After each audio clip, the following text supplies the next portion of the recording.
Hello friends, आज मैं आपके सामने इंडियन बैंक का फॉर्म लेकर आया हूँ। ये इंडियन बैंक का जो फॉर्म है ये जॉइंट अकाउंट के लिए है।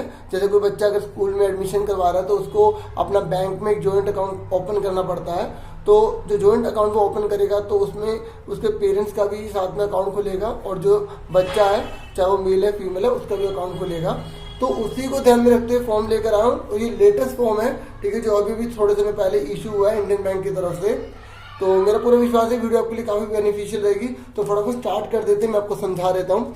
देखो यहाँ पर जो है ब्रांच नेम है, ठीक है। अगर आपको जिस बैंक में आप जा रहे हो तो उसकी ब्रांच का नेम क्या है वो यहाँ पर लिखना है, ठीक है। जैसे आप मयूर विहार जा रहे हो तो मयूर विहार की ब्रांच का नाम यहाँ पर आ जाएगा, ठीक है। और अगर आप ये नहीं भी भरोगे तो बैंक आपके लिए भर देगा, ठीक है। और यहाँ पर डेट, जिस डेट को आप जो है बैंक में सबमिट करवाने जा रहे हो, ठीक है, ये आप बाद में भर लेना, पहले पूरा क्लियर कर लेना, ठीक है। ये कस्टमर आईडी जो है ये आपका बैंक ही भरता है, ठीक है। और एप्लीकेशन टाइप आपका न्यू है, ये अपडेट, ये आपको खुद टिक करना पड़ेगा कि आप जो है न्यू मतलब अभी नया अकाउंट खोल रहे हो या जो पुराने वाला अकाउंट है उसको अपडेट कर रहे हो, मतलब उसमें तो कुछ चेंजेस कर रहे होते हैं ना, जैसे एड्रेस चेंज कर रहे होते हैं तब हम अपडेट पे टिक करना पड़ता है। अगर आपने अकाउंट न्यू खोला है तो आपको न्यू पे टिक कर देना।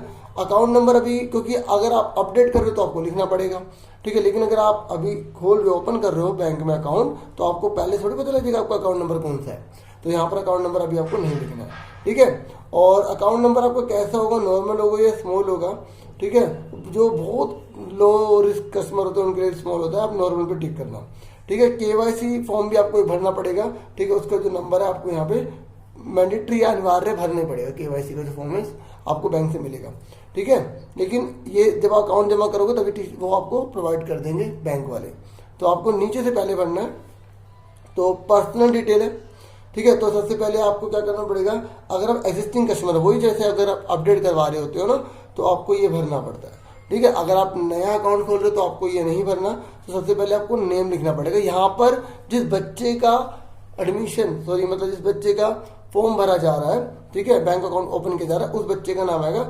और जो उसके साथ गार्जियन होगा, मतलब जो मम्मी है या पापा है जो उसके साथ जॉइंट अकाउंट खोल रहे हैं, उनका इस वाले में फॉर्म भरा जाएगा, ठीक है। तो सबसे पहले बच्चे का हम पूरा कंप्लीट कर लेते हैं ताकि आपको अच्छे से क्लियर हो जाए। एक एक चीज आराम से बताने की पूरी कोशिश करूंगा, ठीक है। यहाँ नेम है तो यहाँ पे जैसे मिस्टर या मिसेज लिखना होता है ना, तो यहाँ पर आप खाली भी छोड़ सकते हैं, ठीक है। और यहाँ पर आप उस बच्चे का पूरा नाम लिखेंगे, कैपिटल लेटर में लिखना है, ठीक है। जैसे अमन नाम है तो AMAN ऐसे। और अगर आपके साथ जैसे कास्ट है उसकी तो एक स्पेस दे देंगे, ठीक है। KHAN खान, KUM जो भी नाम होगा, KUM कुमार जो भी है, तो स्पेस देंगे, उसकी कास्ट आ जाएगी, ठीक है। अगर और बड़ी है जैसे किसी को तो अमर कुमार खन्ना ऐसे, तो अमन फिर कुमार फिर स्पेस देके खन्ना, इस तरीके से स्पेस देना पड़ेगा आपको, ठीक है। कैपिटल में लिखना है।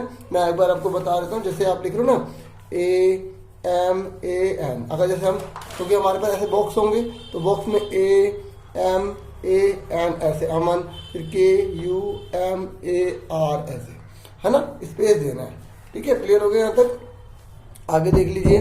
फिर यहाँ पे मेडन नेम है, ठीक है। मेडन नेम में भरना होता है, मतलब ऐसी महिला जिसका अभी तक विवाह नहीं हुआ है, ठीक है, उनके लिए होता है। तो अभी ये तो हम बच्चे के लिए ओपन कर रहे हैं, ठीक है, तो बच्चे के लिए तो यहाँ पर आना नहीं है, तो ये तो आपको फिल नहीं करना बच्चे को, है ना। उसके डेट ऑफ बर्थ, अब आप यहाँ पे देखो, यहाँ लिखा DD, ठीक है, डेट है, MM मतलब मंथ, यहाँ पे YY है ईयर है। तो मैं आपको बताता हूँ लिखना कैसे होता है डेट। जैसे एक बच्चे का जो डेट है मान लो 2 अगस्त है, तो आप 2 ऐसे नहीं लिखोगे, आपको ऐसे लिखना पड़ेगा 2, ठीक है। और अगस्त है जैसे इस तरीके से 08, और मान लो 1999 है तो ऐसे, ठीक है, समझ में आ गई। जैसे क्योंकि देखो यहाँ पर DD लिखा हुआ है, ठीक है, यहाँ पे MM लिखा हुआ है, यहाँ YY लिखा हुआ है, ठीक है। अगर किसी बच्चे का बर्थडे 12 तारीख को तो वो सीधा 12 लिख देगा, ठीक है। और 10वां महीना तो 10 लिख देगा, ठीक है। 2015 तो 2015 लिख देगा, है ना। लेकिन अगर किसी बच्चे का बर्थडे हुआ 01 मतलब 1 तारीख को पैदा हुआ, पहले महीने में पैदा हुआ, ठीक है, और तो 2016 में, तो ऐसे लिखना है। अगर इसके आगे कुछ नहीं है तो यहाँ 0 लगाना पड़ेगा, ठीक है। तो समझ में आ गया, आपको दोनों फिल करने होंगे। क्लियर हो गया, पूरा समझाने की कोशिश कर रहा हूँ, ठीक है। अभी जेंडर मतलब वो लड़का है, मेल है, तो इसके आगे वाले पे टिक कर देना, ये आगे वाला मेल का है, ठीक है। मेल है तो मेल पे टिक हो जाएगा, फीमेल है तो फीमेल पे टिक हो जाएगा।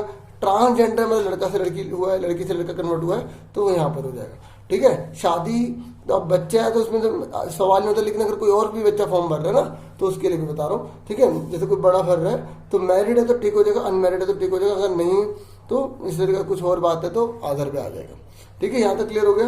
आगे वाला जो है ना बॉक्स वो है, जैसे मैं बता दूं जैसे मेल है ना ये, तो इसके आगे वाला बॉक्स है, इस पर टिक करना है। ऐसे अगर यहाँ फीमेल लिखा है तो इसके आगे वाले पे लिखा है, इस पर टिक करना, फिर इस पर टिक नहीं करोगे, दोनों में से एक पर टिक होगा। समझ में आ गई आपको? ठीक है, आगे देखिए फिर लिखा है फादर का नेम आ जाएगा। ठीक है, फादर का नेम, अगर जो फादर है तो मिस्टर MR लिख देंगे यहाँ पर मिस्टर। ठीक है, पूरा नेम आ जाएगा। ठीक है, जैसे मैं आपको दिखा रहा हूँ बॉक्स है, तो यहाँ पर आपने मिस्टर लिख दिया। ठीक है, अगर आपने मिस्टर वगैरह कुछ नहीं लिखा तो आप छोड़ सकते हो। ठीक है, जैसे मोहम्मद होता है तो MOHD लिख देते हैं, है ना। तो इस तरीके से अगर आप यहाँ पे नहीं लिखना चाहते तो यहाँ से भी स्टार्ट कर सकते हो। ठीक है, समझ में आ गई? तो जो भी आप स्टार्ट करोगे तो आप ध्यान से स्टार्ट करना। ठीक है, एक लिखने के बाद स्पेस छोड़ देना। जैसे अगर मैंने लिखा ना, जैसे किसी के पिता का नाम रामकृष्ण मोहन है तो रामकृष्ण अगर इकट्ठा तो RAMKR ऐसे लिख देना है। अगर मान लो राम अलग लिखते हैं कृष्ण अलग लिखते हैं तो बीच में गैप लिख देंगे। ठीक है, जैसे अब्दुल गफ्फार खान है तो ऐसे अब्दुल लिखकर फिर एक स्पेस छोड़ के गफ्फार, फिर आगे स्पेस देके खान। ठीक है, ऐसे ध्यान रखना पड़ेगा आपको। अगर हमने अटैच करते तो बाद में आपका जो प्रिंट आउट जो होगा, जो आपकी पासबुक वगैरह बनेगी उसमें गलत हो जाएगा, इस बात को ध्यान रखना। ठीक है, नंबर ऑफ डिपेंडेंट्स, अब ये जो बच्चा है ये तो खुद डिपेंडेंट है ना, तो यहाँ पर आपको कुछ दिक्कत नहीं बच्चे के लिए। अगर जैसे यहाँ पर कोई बड़ा भर रहा है तो उसके ऊपर कितना डिपेंडेंट है वो लिख देते हैं। फैमिली में कितने मेंबर है वो यहाँ पे लिख सकते हैं। ठीक है, इलिटरेट मतलब जो बच्चा है वो पढ़ा लिखा है या नहीं पढ़ा लिखा है, या जो भर रहा है वो पढ़ा लिखा है या नहीं, तो आप यस लिख देना, बच्चा पढ़ रहा है तो। ठीक है, अभी नहीं पढ़ रहा, मतलब अगर अंगूठा लगा रहा है तो आप उसमें लिख दोगे कि इलिटरेट है। अगर वो बच्चा साइन कर सकता है, अपना नाम लिख सकता है, ठीक है, तो आपको नो पे टिक करना, इस बात को ध्यान रखना। ठीक है, ये आपको पता है ना, आपको बच्चा जो है वो अपना नाम लिखने में कैपेबल है या नहीं है। ठीक है, और अगर बड़ा है तो उसको भी साथ यही रूल लागू होता है। अब यहाँ पे नेम ऑफ गार्जियन लिखना है। अब जिसके मम्मी पापा नहीं होते ना तो यहाँ भरता नहीं है वो। ठीक है, अगर किसी के मम्मी पापा नहीं है तो उसको कोई और देख रेख कर रहे हैं, नाना है नानी है कोई मामा है मामी, तो वो यहाँ नहीं भरते, वो ये खाली छोड़ना पड़ता है। ये जो गार्जियन है ना फिर उसे यहाँ भरना पड़ता है। ठीक है, नेम और उसके बाद यहाँ नेम ऑफ गार्जियन का आ जाएगा। जैसे मान लो किसी के मामा पाल रहे हैं किसी बच्चे को, तो उसके मामा का यहाँ पे आ जाएगा ओम प्रकाश नाम है। ठीक है, मान लो तो उसका रिलेशनशिप क्या है, तो यहाँ मामा लिख देंगे, मैटरनल अंकल। ठीक है, अब हिंदी में भी लिख दोगे MA तो भी कोई दिक्कत नहीं है, बैंक वाले कुछ नहीं कह रहे आपको। ठीक है, नेशनलिटी मतलब आप कौन हो, इंडिया के हो या दूसरी कंट्री के हो, तो इंडिया के हो। ठीक है, इस तरीके से इंडिया लगा देंगे। ऑक्यूपेशन, अब जो अगर बच्चे के लिए भर रहे हैं, अब बच्चा थोड़ी कोई काम कर रहा है, बच्चा तो स्टूडेंट है, लेकिन अगर कोई बड़ा भर रहा है तो वो क्या काम कर रहा है। ठीक है, सर्विस में है, प्राइवेट सेक्टर में है, ठीक है, पब्लिक सेक्टर में है, गवर्नमेंट सेक्टर में, सरकारी नौकरी में, या कोई और है, प्रोफेशनल में है, या खुद की नौकरी कर रहा है, रिटायर हुआ है, हाउस वाइफ है, या स्टूडेंट है, तो हम स्टूडेंट पे टिक कर देंगे जो बच्चा है। ठीक है, यहाँ तक आपको क्लियर हो गया। ठीक है, ऐसी मंथली इनकम आपको बताने की मंथली इनकम कितनी है। अब देखो बच्चे की तो मंथली इनकम होगी नहीं, बच्चा तो स्टूडेंट है, तो इसे आप खाली छोड़ देंगे। ठीक है, अगर बाकी जो बड़ा भर रहा है तो वहाँ पे इनकम लिख देगा। ठीक है, नेट वर्थ मतलब पूरे की पूरे कितनी आ जाती है कमाई, पूरे साल के हिसाब से आप यहाँ लिख सकते हैं। ठीक है, अब रिलीजन के आपका हिंदू है तो हिंदू पे टिक कर देंगे, मुस्लिम है तो मुस्लिम पे, क्रिश्चियन है तो क्रिश्चियन पे, सिख है तो सिख पर, अदर है तो अदर पर। अगर अदर है तो फिर यहाँ पे लिखना पड़ेगा कि आपका कौन सा धर्म है, पर्शियन है, कोई भी हो सकता है। ठीक है, और इंडिया में आप रह रहे हो तो कैटेगरी कौन सी में आते हो आप, जनरल में आते हो, OBC में आते हो, SC में आते हो, ST में आते हो। ठीक है, other backward caste, schedule caste और शेड्यूल ट्राइब आप किस में आते हो, तो ये आपको उसमें से टिक लगाना पड़ेगा। अगर आपको नहीं पता, ठीक है, और आपके पास सर्टिफिकेट होगा ना जाति प्रमाण पत्र, तो उसमें पता लग जाएगा आपको कि आप इनमें से कौन आता है। अगर जाति प्रमाण पत्र नहीं है ना तो समझ जाओ आप जनरल में ही हो। ठीक है, इस तरीके से। अब पर्सन विद डिसेबिलिटी, ये कह रहा है कि अगर पर्सन को डिसेबिलिटी है, मतलब जैसे उसके हाथ पैर या किसी में कोई प्रॉब्लम है या बिल्कुल नॉर्मल है, अगर पर्सन विद डिसेबिलिटी है, उसको दिक्कत है बच्चे को, तो आप क्या कर दोगे, यहाँ पर यस कर दोगे। ठीक है, अब देखो इसमें ना इधर की तरफ बॉक्स बना रखा है, थोड़ा सा इसमें ना बैंक में ये थोड़ा गड़बड़ है, जैसे इसमें आगे कर दिया, इसमें पीछे कर दिया, तो कई बार कंफ्यूजन हो जाती है। तो फॉर्म ध्यान से भरना, गलत नहीं होना चाहिए। तो यहाँ पर अगर बच्चे को दिक्कत है तो आप यस में टिक कर दोगे, नहीं है तो नो पे टिक कर दोगे। ठीक है, और अगर यस अगर आपने किया ना तो आपको बताना पड़ेगा कि बच्चों को किस चीज़ की दिक्कत है, विजुअली इम्पायर्ड की दिक्कत है या डिफिकल्ट एबल्ड की दिक्कत है, तो आप उन दोनों में से किसी एक पर टिक कर दोगे। ठीक है, अब एजुकेशनल क्वालिफिकेशन पर आ जाओ। अगर फिर भी मैं फॉर्म जो समझा रहा हूँ ना आपको, अगर बीच में कोई भी प्रॉब्लम आती है तो आप कभी भी मुझे कमेंट कर दीजिए, जैसे ही मैं उस कमेंट को देखूंगा आपको रिस्पॉन्स जरूर करूंगा। ठीक है, एजुकेशनल क्वालिफिकेशन में अब बच्चा एडमिशन ले रहा है तो हम बिलो SSC टिक कर देंगे। ठीक है, 10वीं से नीचे। SSC 10वीं में, SSC हायर में मतलब 12वीं में, ग्रेड मतलब 15 क्लास कर चुका है, पोस्ट ग्रेड मतलब सब, ठीक है, जो M.Com इस तरीके से होता है, MA वगैरह कर चुका है, प्रोफेशनल को डिग्री, डॉक्टर वगैरह की डिग्री ले रखी है या कुछ और, ठीक है। इस तरीके से मैंने पूरा आपको बता दिया, नहीं तो दोबारा रिपीट करके भी सुन लेना, ठीक है। और ऑर्गेनाइजेशन में मतलब अगर आप जैसे कोई बिजनेस में हो, ठीक है, तो आपको उसका यहाँ पे लिखना पड़ेगा। अब बिजनेस तो बच्चा करेगा नहीं तो हमें खाली छोड़ देंगे, ठीक है। ऐसे please tick the applicable box, politically expose person हो या relate to the politically expose person in none. तो अगर पॉलिटिकली एक्सपोज मतलब कई बार ना देखो कई अकाउंट इसलिए खोले जाते हैं कि वो पॉलिटिकल सिस्टम का सारा लेन देन करते हैं, ठीक है। तो अगर आप इनमें से नहीं है तो आप नन, तो वो बच्चा है तो पॉलिटिकल के लिए थोड़ी बिजनेस वो अपना अकाउंट खोल रहा है तो नन पे टिक कर देंगे, ठीक है। समझ में आगे। फिर है ISO 3166 country code of jurisdiction of the resident, ठीक है, तो ये भी आपको नहीं भरना है, ठीक है। उसके बाद अब आपका जो प्लेस है ना बर्थ, आप कहाँ पर पैदा हुए तो आपको यहाँ भर देना उसका, ठीक है, इस तरीके से। आपकी सिटीजनशिप कौन सी है, इंडियन हो, इस तरीके से इंडियन भर देना। उसके बाद कह रहा है country of tax resident in India only and not in any other country और टेरिटरी आउटसाइड इंडिया। एक मिनट, फिर आगे बोल रहा है कि country of tax resident India only, मतलब कि क्या इस कंट्री के अंदर, इंडिया के अंदर ही आप टैक्स अगर भरते हो तो टैक्स इस इंडिया के अंदर ही भरोगी या कोई और भी कंट्री है, यस या नो। अगर आप कल इंडिया से लेना देना तो सिर्फ इंडिया पे यस कर दोगे, अगर नहीं है तो फिर आपको और भी एक फॉर्म लगाना पड़ेगा, ठीक है। तो आप यहाँ पे यस भर देना बच्चे के लिए। अब रही बात पैन कार्ड की, ठीक है। अब पैन कार्ड बच्चे के पास तो होगा नहीं तो ये आपको नहीं भरना। जब आप इसका पेरेंट्स का जॉइंट अकाउंट लगाओगे तो पेरेंट्स जो पिता या माता जो भी होगी उनका जो है यहाँ पर क्या लग जाएगा, पैन कार्ड की फोटोकॉपी लग जाएगी, है ना, ठीक है। उसके बाद देखिए आपको कॉन्टैक्ट डिटेल भरनी है, मोबाइल नंबर यहाँ पर भरना है, ईमेल आईडी है तो ईमेल आईडी भर सकते हैं, कोई अल्टरनेट मोबाइल नंबर देना तो अल्टरनेट मोबाइल नंबर भर सकते हैं, अगर आपके पास फ़ोन लगा हुआ है STD तो आपको वो भर सकते हैं, ठीक है। कोई भी आप भर सकते हो, अगर ईमेल आईडी नहीं है तो कोई दिक्कत नहीं है, ठीक है। लेकिन आज के टाइम पे ईमेल आईडी होनी चाहिए, पेरेंट्स की होनी चाहिए, बच्चे की नहीं होगी, ठीक है, तो उनका आप लगा देना। आगे देखो कह रहे हैं प्रूफ ऑफ आइडेंटिटी, आपको प्रूफ देना है आइडेंटिटी का, एड्रेस का। Please tick the appropriate box any one ID type and give detail. ये एनी वन लिखा है, केवल एक पर करना है। अब आपके पास जो भी इनमें से होगा ना, पासपोर्ट है, वोटर आइडेंटिटी कार्ड है, ड्राइविंग लाइसेंस है, बच्चे की बात हो रही है, ठीक है, बच्चे का बनना है तो आधार कार्ड, तो आधार कार्ड में हम टिक कर देंगे। कोई और चीज़ है तो वो, अगर ये कह रहा नहीं है तो आपको ये कह रहा है letter issued by the gazette officer with duly attached photograph of a person. तो आपको गैजेट ऑफिसर का लेके जाना पड़ेगा, वो लेकर आना पड़ेगा कागज, उस पर बच्चे की फोटो लगी होगी वगैरह वगैरह, ठीक है। तो ये भी ऑप्शन में दे रखा है। तो आधार कार्ड तो हो गई, इसमें हम ज़्यादा नहीं करते। अब आधार कार्ड का जो नंबर होगा ना वो यहाँ पर आपको फिल करना है। जैसे आधार कार्ड कितने जितने भी वर्ड नंबर का होता है वो सारे यहाँ पे आप लिखोगे, एक के अंदर एक लिखेंगे, ठीक है। उस इशू डेट लिखेंगे, किस तारीख को वो इशू हुआ है, और अगर उसकी डेट एक्सपायरी दे रखी है कि लास्ट कब तक एक्सपायर होगा, जैसे आधार कार्ड 5 साल का होता है ना, ठीक है, तो उसके बाद एक्सपायर होता है। अगर वो लिखा हुआ है तो लिख देना, अगर नहीं लिखा तो कोई दिक्कत नहीं है, ठीक है। तो ये आपको फिल करना है। अब आगे देख लेते हैं। अब आगे बोल रहा है करंट एड्रेस के बारे में कि जो बच्चा जहाँ रह रहा है उसका एड्रेस कौन सा है, ठीक है, ये आप दिख रहा है आपको। तो अब तो एड्रेस उसका कैसा, वो रेजिडेंशियल है मतलब घर रहने वाला, या बिजनेस का है, बिजनेस है वहाँ पे खुला हुआ, या रजिस्टर्ड ऑफिस है, या अनस्पेसिफाइड। तो बच्चे का भर रहे हैं तो हम रेजिडेंशियल भर देंगे, रेजिडेंशियल पे टिक कर देंगे, ठीक है। एड्रेस पूरा यहाँ पे भर देंगे, ठीक है। सिटी में रह रहा है, विलेज में रह रहा है, वो आपको पता ही है। स्टेट, यहाँ पे स्टेट ले देंगे, जैसे दिल्ली स्टेट है, ठीक है, वैसे सेंट्रल टेरिटरी है, ठीक है, लेकिन आप यहाँ पे दिल्ली भर देना। और अगर मुंबई है तो इस तरीके से मुंबई में। अब आप जिस इलाके में रहते हो वहाँ का आपको डिस्ट्रिक्ट लिखना पड़ेगा, जैसे ईस्ट दिल्ली है ना, इस तरीके से जो भी आपको डिस्ट्रिक्ट पड़ता होगा वो आपको लिखना पड़ेगा, ठीक है। ये आप अपने आस पड़ोस से पूछ लेना, ठीक है, अगर आपको नहीं पता लग रहा, ठीक है। बाकी पिन नंबर यहाँ पे आपको भरना है या स्टेट भरना है, ठीक है। स्टेट मतलब राज्य जो मैंने बता दिया, जो भी आपका स्टेट है, ठीक है। आगे देख लेते स्टेट, जैसे अगर हम राज्य की बात कर रहे हैं, यूपी की बात करें तो यूपी स्टेट हो जाएगा ऐसे, ठीक है। अब आपको बताना है कि एड्रेस डिटेल ये करस्पॉन्डेंस है, लोकल है या सेम एज करंट, मतलब ये जो आपने एड्रेस यहाँ भरा है आपका सेम वाला है, ठीक है, या आपका करस्पॉन्डेंट एड्रेस है जो टेम्परेरी है, ठीक है, यहाँ परमानेंट हो जाएगा आपका, ठीक है। परमानेंट मतलब जो पक्का एड्रेस है, यहाँ पे रह रहे हो, करंट मतलब जो अभी यहाँ रह रहे हो, तो परमानेंट वाला टिक करो। तो अगर आपका ये एड्रेस सेम है तो आप यहाँ पे टिक मार दोगे, ठीक है, समझ में आ गई। तो अगर टिक मार दोगे तो आपको भरने की जरूरत नहीं है, अगर आप भरना चाहते हैं पूरा सेम तो भर सकते हैं, अलग है तो आप जरूर भरना।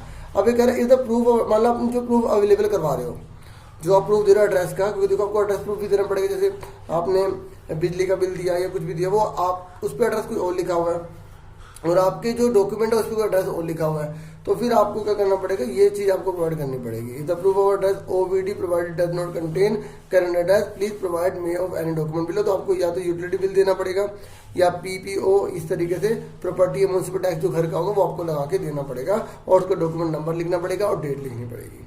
ठीक है, उसके बाद क्या है, डिक्लेरेशन कम अंडरटेकिंग कम सेल्फ सर्टिफिकेशन है। इसमें क्या है कि मैंने जितने भी सारे जो डिटेल थी ना, मतलब ये जो पीछे इंस्ट्रक्शन दे रखे होते हैं हमें, ठीक है, मैंने अच्छे से सारे पढ़ लिए हैं। ठीक है, तो इस तरीके से इसमें बता रहे हो, मैंने पढ़ ली। तो आपको फिर क्या करना है, यहाँ पर बच्चे की फोटो लगा देनी है। ठीक है, यहाँ पर उसको साइन कर देना है या अंगूठा लगा देना है। ठीक है, यहाँ पर कौन से प्लेस का है, दिल्ली का है, मुंबई, महाराष्ट्र, जहाँ पर भी है वो प्लेस लिख देना है और यहाँ पर डेट लिख देनी है। ठीक है, यहाँ तक क्लियर हो गया। आगे देख लेते हैं। फिर आगे देखिए बच्चों, ये जो यहाँ लिखा हुआ है साहब फॉर ऑफिस यूज, आपको इसमें कुछ नहीं भरना। ये आपके जो बैंक में आप सबमिट करोगे वो इसको फिल करेंगे, आपको इसका कोई लेना नहीं। ठीक है, स्लिप काट के देंगे आपको। अब आप आ जाइए, ये तो मैंने बच्चे का बता दिया। ठीक है, अगर उसको जॉइंट अकाउंट खोलना है तो यहाँ पर फिर जॉइंट अकाउंट में आपको पहले किसका भरना पड़ेगा, पूरे बच्चे का भरना पड़ेगा। इस वाले में जो पहले वाला फॉर्म था, ठीक है, फिर दूसरे वाले में जिसके साथ जॉइंट अकाउंट खोलना है, मम्मी के साथ, पापा के साथ, ठीक है, ये जो गार्जियन है उसका, वो पूरा भरना पड़ेगा। तो इसमें बिल्कुल सेम वैसे भरना है। तो मैं शॉर्ट में फटाफट बताऊंगा। ठीक है, जल्दी से देखो, यहाँ पे आपको क्या करना है कि नेम लिखना है। ठीक है, देखो वो सेम ऊपर का नेम वही लिखना है आपको। जैसे पापा, बच्चे के पापा का नाम आ जाएगा, ये खाली डेट ऑफ बर्थ लिखना है, फिर मेल है, फीमेल है, मैरिड है, अनमैरिड है। ठीक है, पहले वाला फॉर्म देख के अब दूसरे वाला भर देना, जो अलग होगा मैं आपको आराम से बता देता हूँ। ठीक है, यहाँ पे अब जो यहाँ पर जैसे किसी के जो बच्चा है, यहाँ पर जैसे बच्चा इसके पापा भर रहे हैं ना, अब उसके पापा का नाम यहाँ पर आएगा। अब सेम मतलब ये नहीं बिल्कुल सेम है। ठीक है, ठीक है, यहाँ पापा का नाम आ जाएगा। जैसे यहाँ पे बच्चे का नाम था राम प्रसाद, पिता का नाम है श्याम प्रसाद, तो उसके पिता का, उनके पिता का क्या नाम था, ठीक है, घनश्याम प्रसाद, तो वो लिख देंगे इस तरीके से। समझ में आ रहा है ना आपको। फिर अब उन पे डिपेंड नहीं कितने, मतलब उसकी फैमिली में कितने लोग हैं जो उन पे डिपेंड है। जैसे फैमिली में 4 मेंबर है, ठीक है, उनको मिला के तो 3 मेंबर पे डिपेंड है, ऐसे लिख देंगे। ठीक है, अब यहाँ पे डिपेंड लिखना पड़ेगा, वहां नहीं लिखना पड़ता, क्योंकि बच्चे पे डिपेंड थोड़ी, बच्चा तो खुद डिपेंड है ना, इस तरीके से। अब पेरेंट्स उसके इलिटरेट है या नहीं है, आपको बताना पड़ेगा, पढ़े लिखे हैं या नहीं पढ़े लिखे। ठीक है, अगर इलिटरेट है तो यस, मतलब पढ़े लिखे नहीं है तो यस, अगर पढ़े लिखे हैं तो अब यहाँ नो पे टिक कर दोगे। ठीक है, उसके बाद गार्जियन तब भरना होता है जब उसके माता पिता नहीं होते, तो फिर ये नहीं भरा जाएगा, फिर ये भरा जाएगा। मैंने आपको अभी बता दिया था। ठीक है, इस तरीके से। तो ये गार्जियन किसके, इनके गार्जियन जो फॉर्म भर रहे हैं। ठीक है, इस तरीके से। नेशनलिटी जो है, ठीक है, सॉरी इनके नहीं, इनके जो मतलब जैसे पापा है ना, पापा भर रहे हैं तो पापा के गार्जियन, तो नॉर्मली ये होगा नहीं। ठीक है, इस तरीके से, क्योंकि वो खुद ही एक तरह से गार्जियन का काम कर रहे हैं। तो यहाँ पर नेशनलिटी वो इंडियन आ जाएगी। ऑक्यूपेशन, अब आपके पापा जो है, बच्चे के पापा क्या काम करते हैं, ये आपको यहाँ पे क्लिक कर देना है। ठीक है, इस तरीके से। मंथली इनकम आपको लिख देना कि महीने का कितना कमा लेते हैं। ठीक है, जैसे आप कमाते हो 10,000 रुपये कमाते हो मंथली, तो इस तरीके से आप फॉर्म में भर देना। ठीक है, जैसे अगर ये बॉक्स वाला फॉर्म है तो जैसे इतना बड़ा अमाउंट लिखिए ना, तो आप जैसे पहले में ऐसे लिख दिया आपने। ठीक है, फिर इसके बाद लाइन डाल देना, ऐसे कर देना, पता लगे किसी और ने 2 जीरो और डाल दी हो। सुन लियो मेरी बात। तो इस तरीके से आपको ये लाइन डालनी पड़ेगी यहाँ पर, क्योंकि आप पेरेंट्स हैं तो इनकम तो जरूर होगी। इस तरीके से फिर इसके ऊपर रिलीजन बनना है, फिर कैटेगरी बननी है। ठीक है, वही जनरल हो, ओबीसी हो, SC ST हो। ठीक है, यह जो पिता है माता है, क्या वो किसी प्रकार की उनको दिक्कत तो नहीं है डिसेबिलिटी वगैरह से, तो ठीक है, इस तरीके से। तो मैं बच्चे की बात करूँ, बच्चे के जो माता पिता है, ठीक है, जो गार्जियन है उसकी बात कर रहा हूँ मैं। ठीक है, इस तरीके से। ऑर्गेनाइजेशन, अगर वो फैक्ट्री वगैरह कंपनी तो उसमें आएगा नाम, नहीं तो छोड़ दो। फिर वो कहाँ पैदा हुए थे।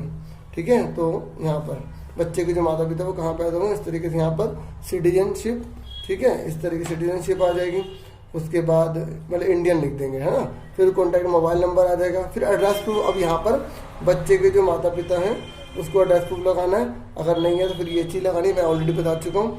ठीक है, फिर डॉक्यूमेंट नंबर यहाँ पर आ जाएगा, आधार कार्ड लगा रहे हैं जो भी लगा रहे हैं। ठीक है, फिर उसके बाद क्या है, उसके बाद देख लीजिए वही एड्रेस सेम वैसे ही भरना, जैसे बच्चे का भरा होगा वैसे आपका भी आ जाएगा सेम एड्रेस। ठीक है, उसके बाद जो है यहाँ पर ये कुछ नहीं करना आपको, क्योंकि अगर आप सारा ऊपर की सेम एड्रेस है, कोई दिक्कत नहीं है, डॉक्यूमेंट में वही है, तो आपको ये नहीं भरना है। ठीक है, उसके बाद आपको यहाँ पे फोटो लगानी है, यहाँ पर अपना नाम लिखना, अंगूठा है तो फिर अंगूठा लगाना पड़ेगा। ठीक है, उसके बाद ये ऑफिस यूज है, ये आपको नहीं भरना, मैं अभी आपको अच्छे से समझा चुका हूँ, है ना। आगे देख लेते हैं। अब आ जाइए, ठीक है, ये जो फॉर्म है, ठीक है, ये वाला जो फॉर्म है लास्ट फॉर्म है 3rd नंबर पे, ठीक है, अगर जॉइंट अकाउंट खोला जाता है, ठीक है, तो हमें ये फॉर्म भी लगाना पड़ता है। तो सबसे पहले देखिए आपको क्या करना है, ये वाली आईडी तो आपको बाद में प्रोवाइड होगी, ठीक है। सबसे पहले आप यहाँ पे बताओगे कि आपका जो टाइप ऑफ अकाउंट है वो कौन सा खोलना चाहते हो, ठीक है, कौन सा अकाउंट खोलना चाहते हो, सेविंग बैंक अकाउंट खोलना चाहते हो, ठीक है। इस तरीके से जो भी आप अकाउंट खोलना चाहते हो यहाँ पे क्लिक कर दोगे। तो अब बच्चा है तो हम सेविंग बैंक अकाउंट ही खोलेंगे।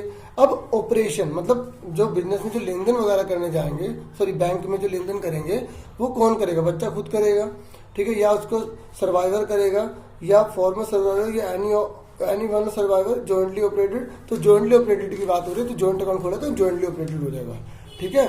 समझ में आ गई यहाँ तक आपको, ठीक है। आगे देखिए, अब आपको बताना है कि जो एटीएम कम डेबिट कार्ड, मतलब ATM debit card first applicant को चाहिए, सेकंड को चाहिए, ये दोनों को चाहिए। तो दोनों पे आप टिक कर दो, दोनों से अगर बैंक वाले देना चाहेंगे तो दे देंगे, नहीं तो कोई दिक्कत नहीं है ना। तो आप दोनों पे टिक कर देना। नेम एज गुड, अब आपको दिखना है कि जो आप एटीएम कार्ड बनवाना चाहते हो ना, उस पर क्या नाम लिखना चाहते हो। तो यहाँ पर बच्चे का नाम पहले अलग ना, पहले वाला जो मेन है ना बच्चा, उसका आएगा। फिर जो गार्जियन है, ठीक है, जो उसके साथ जॉइंट अकाउंट खोल रहा है उसका नेम आएगा यहाँ पे। वही एक अक्षर एक बॉक्स में लिखना, मैंने आपको अच्छे से इससे समझा दिया था, ठीक है।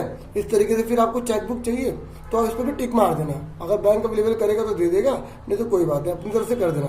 एसएमएस अलर्ट पे भी टिक कर देना कि भाई एसएमएस हमें पता लगता रहना चाहिए कितना पैसा आ रहा है, कौन ले रहा है, क्योंकि कई बार प्रॉब्लम हो जाती है, पता लगने में हेल्पफुल होता है, ठीक है। फोन बैंकिंग सर्विस इसकी जरूरत नहीं है, नो कर देना, ठीक है। मोबाइल बैंकिंग इसकी जरूरत नहीं है, ठीक है। अगर आप करना चाहो तो कर सकते हो।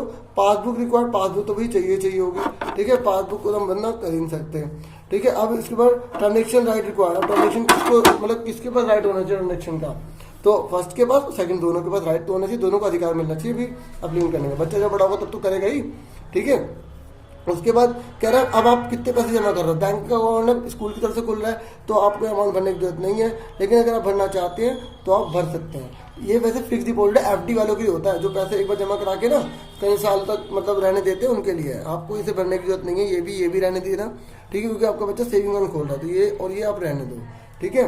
उसके बाद ये भी रहने दो, ये रिकरिंग डिपॉजिट होता है, ये अलग अकाउंट होते हैं। थोड़ा सा अगर आप कहो तो मैं बता देता हूँ। देखो फिक्स डिपॉजिट में होता है जैसे आपने 10,000 रुपये जमा कर दिए साल के लिए, तो साल के बाद निकालोगे, ठीक है। मल्टी ऑप्शन का मतलब होता है कि आपने फिक्स डिपॉजिट भी जमा कर रहे हो और आरडी भी जमा कर रहे हो। आरडी में क्या होता है, बैंक को ना आदेश दे देते हो कि भैया मेरे ना पैसे हर महीने 1,000 रुपये बैंक से कटते रहे, जमा होते रहे, फिर 12 महीने 4 महीने जितने महीने के लिए आप कहोगे उसके बाद इकट्ठे हो जाएंगे तो बैंक आपके अकाउंट में वापस डाल देगा। थोड़ा सा स्पीड से बताया क्योंकि थोड़ा बहुत बता दिया मैंने, ठीक है। अब आगे देख लीजिए, फटाफट फॉर्म खत्म होने वाला है। अब यहाँ पे ना नॉमिनेशन, मतलब जैसे ये पैसा अगर जैसे कुछ खुदा ना अगर कुछ हो, लेकिन अगर कोई प्रॉब्लम आ जाती है, ठीक है, जिसके बैंक का अकाउंट है, तो वो पैसा फिर बाद में किसको दिया जाए, तो नॉमिनेशन आपको भरना पड़ेगा, ठीक है। तो ये लिखा नॉमिनेशन वर्ड, ठीक है, under section 45 ZA of the banking regulation act 1949, ठीक है, rules 1985 in respect of the bank deposit.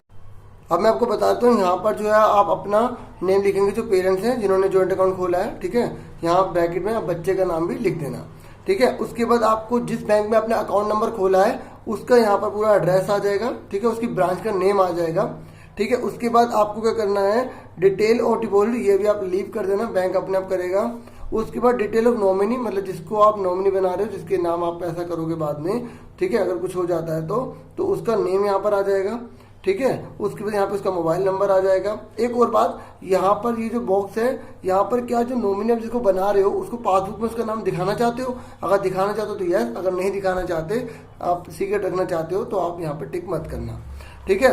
उसके बाद आपको बताना है कि जो रिलेशनशिप है ना नॉमिनी का, वो क्या है आपके साथ, ठीक है। बच्चे का क्या बता देना, बच्चे का बताना कि बच्चा मेन है यहाँ पर, ठीक है।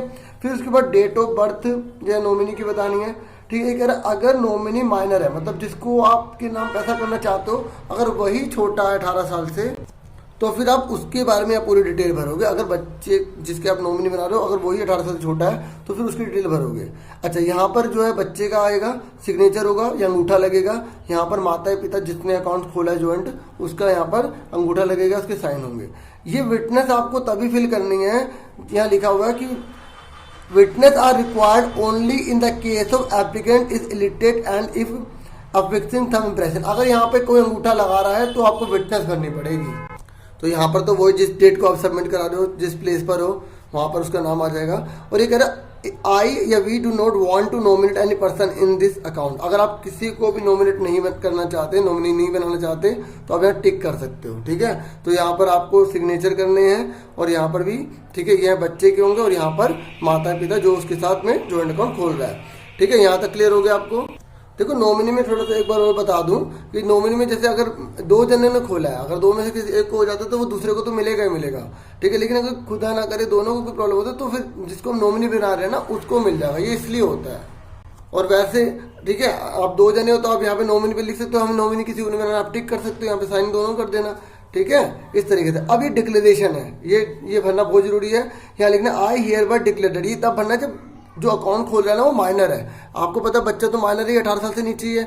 तो यहाँ पर लिखना I hereby declare that date of birth of the minor who is my, क्या देखो ये पिता भरेंगे मम्मी भरेगी, तो हु इज माई, ठीक है, सन, ठीक है, इज कितना, यहाँ पर डेट आएगी, डेट ऑफ पूरा बर्थ आ जाएगा, जैसे 8 अगस्त 2017 यहाँ पे पूरा आ जाएगा। ठीक है, इस तरीके से माई सन आ जाएगा।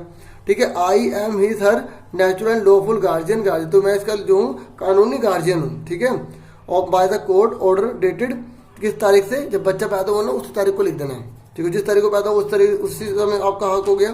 ठीक है, आपके बच्चे पर इस तरीके से वो डेट लिख देना है यहाँ पे। उसके बाद आपको ये पढ़ना हो तो लिख रहे सिग्नेचर एप्लीकेंट, यहाँ पे एप्लीकेंट के साइन होंगे। ठीक है, यहाँ पर भी होंगे, मतलब यहाँ पर आपके बच्चे का और यहाँ पर आपका हो जाएगा साइन। ठीक है, प्लेस और दिल्ली फिर लिख देनी है। अब ये ऑफिस यूज है। इस तरीके से आपका पूरा फॉर्म कंप्लीट हो गया। मैंने पूरा फॉर्म आपको समझा दिया। अगर फिर भी कोई डाउट होता है तो कमेंट बॉक्स में फील फ्री होकर पूछ लेना। अब मैं आपको ये बताता हूँ एक बार दोबारा से कि कौन कौन से डॉक्यूमेंट इसमें ऐड हो जाएंगे। ठीक है, एक तो बच्चे का आधार कार्ड लगेगा, पिता का आधार कार्ड लगेगा और पिता का जो पैन कार्ड है वो लगेगा। बिजली का बिल भी आप साथ में दे जाना। ठीक है, अगर वो बोलेंगे तो आप अटैच कर देना। ठीक है, बाकी इतना ही था। बाकी कोई डाउट होता तो प्लीज़ कमेंट बॉक्स में जरूर बताएं। थैंक यू फॉर वॉचिंग, और वीडियो को लाइक जरूर करें, लाइक तो बनता ही है, और सब्सक्राइब जरूर कर लीजिएगा। ठीक है, इतना तो आप कर ही सकते हैं। Thank you once again, take your self.